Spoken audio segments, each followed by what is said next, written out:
با سلام خدمت دوستان عزیز، امیدوارم هر جای دنیا که باشید حال دلتون خوب باشه و هیچ غم و غصه‌ای نداشته باشید.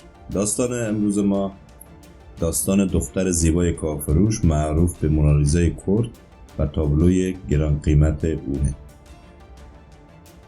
داستان از اینجا شروع میشه. دختری که به همراه پدرش مولود شکاک به خاطر جبر حکومت وقت از ارومیه به اربیل کردستان عراق مهاجرت میکنه و تمام سرنوشت اون به خاطر زیبایی حیرت انگیزش دگرگون میشه. لیلی و خانواده‌اش به خاطر حکومت آن دوره اجباراً شهر خود رو به قصد کردستان عراق ترک میکنه. پدرش به دلیل ضعف مالی برای اداره امور معیشتی خانواده به خرید فروش کاه روی می آورد. عراق در آن زمان تحت سلطه نیروهای انگلیسی بود. لیلی که اکنون در جهان به نام مونالیزا کردی معروف است، در سن 14 سالگی وقتی مشغول کمک به پدرش و تمیز کردن کاههای ریخته در حیاط بود، کاروان سربازان انگلیسی به همراه یک افسر ارشد از گذرگاه مقابل خونه پدر لیلی عبور میکنه. زیبایی دختر کاهفروش افسر انگلیسی رو چنان مجذوب خود میکنه که با تمام وجود عاشق وی میشه.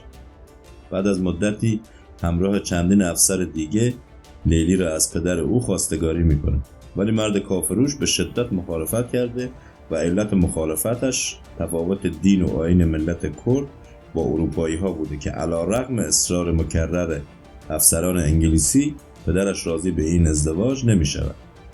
مرد انگلیسی مجبور به قبول دین و آیین خانواده لیلی میشه که باز با درخواست افسر مخالفت میشه.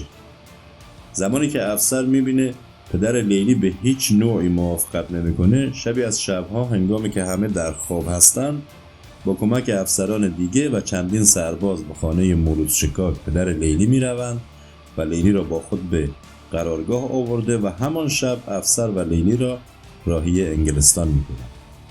لیلی وقتی میبینه افسر تا حدی عاشقانه او را میپرستیده که دست به چنین کاری زده و آینده شغلی خود را به خطر انداخته، او هم عاشق افسر میشود.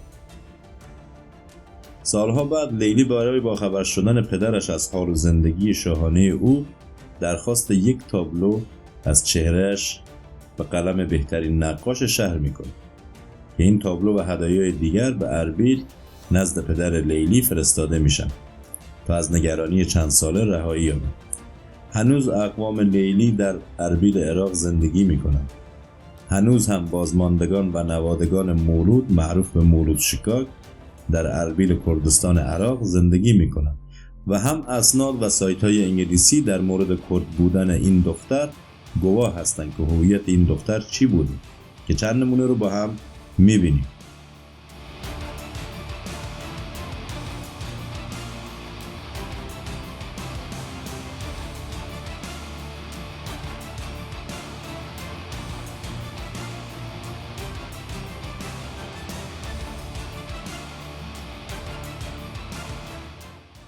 متاسفانه دوستان ترک با جعل اسناد تلاش کردند که از این دختر به عنوان ترک و اهل کرکوک نام ببرند که به هیچ وجه درست نمی باشد.